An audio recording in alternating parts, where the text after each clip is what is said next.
नमस्ते दोस्तों। आज की इस दिलचस्प चर्चा में हम सीधे दिमाग के उस हिस्से में गोता लगाने वाले हैं जहां हमारी आदतें और व्यवहार आकार लेते हैं। क्या कभी इस बात पर गौर किया है कि बिना सोचे समझे हम कुछ खास चीजों पर कैसे तुरंत रिएक्ट कर जाते हैं?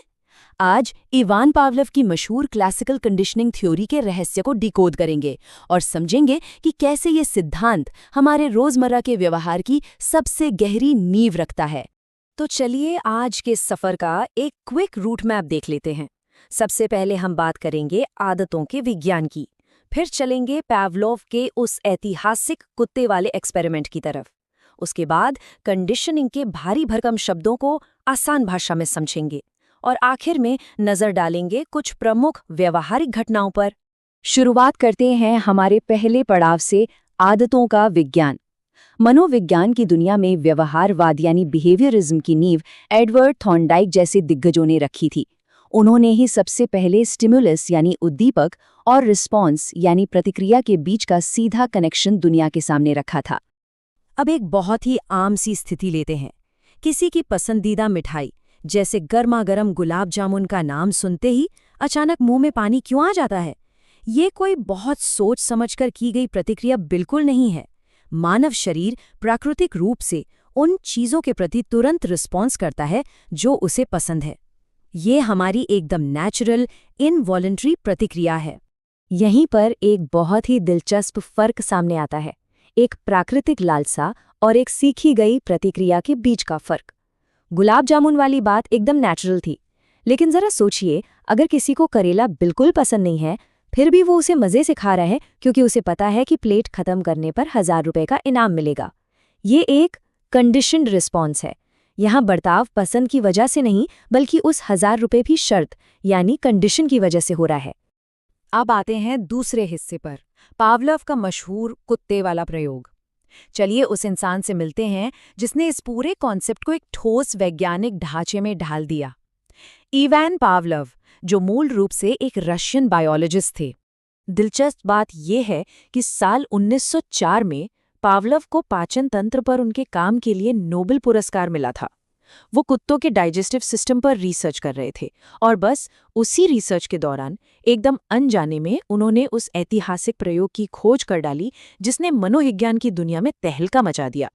चलिए देखते हैं कि ये पूरा एक्सपेरिमेंट आखिर काम कैसे करता है।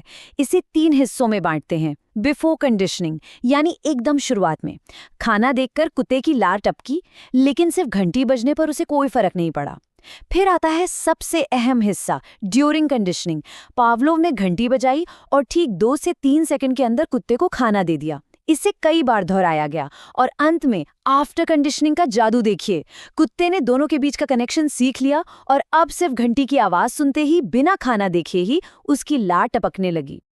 अब बढ़ते हैं तीसरे भाग की तरफ, कंडीशनिंग के जार्गन या तकनीकी शब्दों को डिकोड करना। मनोविज्ञान की ये भारी भरकम शॉर्ट फॉर्म्स अक्सर डरा देते हैं, लेकिन यकीन मानिए जब हम इन्हें इस एक्सपेरिमेंट के साथ जोड़कर देखेंगे तो ये बिल्कुल पानी की तरह साफ हो जाएंगे। इस तुलना को ध्यान से देखने पर एक बहुत ही शानदार बात समझ आती है। ये प्राकृतिक प्रतिक्रियाओं को हमारी नई सीखी गई प्रतिक्रियाओं से बिल्कुल अलग कर देता है। एक तरफ वो चीजें हैं जो पूरी तरह से अनकंडीशन्ड यानी नेचुरल हैं, और दूसरी तरफ वो चीजें हैं जो बाकायदा कंडीशनिंग के जरिए सीखी गई हैं। चलिए इन एक्रोनिम्स का झंझट हमेशा के लिए खत्म करते हैं। खाना हमारा अनकंडीशन्ड स्टिमुलस यानी यूसीएस है क्योंकि यह नेचुरल है। खाने को देखकर लार आना अनकंडीशन्ड रिस्पॉन्स या यूसीआर है। फिर आती है घंटी, जिसे सुनकर कुत्ता रिएक्ट करना सीख गया, वो हमारा कंडीशन्ड स्टिमुलस यानी सीएस है। और आखिर में सिर्फ घंटी की आवाज पर लार का टपकना हमारा कंडीशन्ड रिस्पॉन्स या सीआर है। कनेक्शन बिल्कुल सीधा है, खाना, लार और घंटी। हमारा चौथा और आखिरी अहम भाग है प्रमुख व्यवहारिक घटनाएं। थ्योरी तो समझ आ गई, लेकिन ये असल जिंदगी में कैसे काम करती है? व्यवहारवादी इसे समझाने के लिए 5 बहुत ही खास फिनोमेना का इस्तेमाल करते हैं। इसमें सबसे पहला नाम है एक्विजिशन यानी अधिग्रहण। इसका सीधा सा मतलब है बिना किसी फॉर्मल ट्रेनिंग के किसी चीज को अपने आप सीख लेना। ठीक वैसे ही जैसे कुत्ते ने खुद ब खुद समझ लिया कि घंटी का मतलब खाना है। इसे ऐसे समझिए, अगर कोई इंसान कुछ महीनों के लिए किसी पंजाबी माहौल में रहने लग जाए तो बिना कोई क्लास लिए सिर्फ लोगों को सुनकर वो स्वाभाविक रूप से पंजाबी लहजा और शब्द पकड़ने लगता है। दूसरा दिलचस्प फिनोमेना है जनरलाइजेशन यानी सामान्यकरण।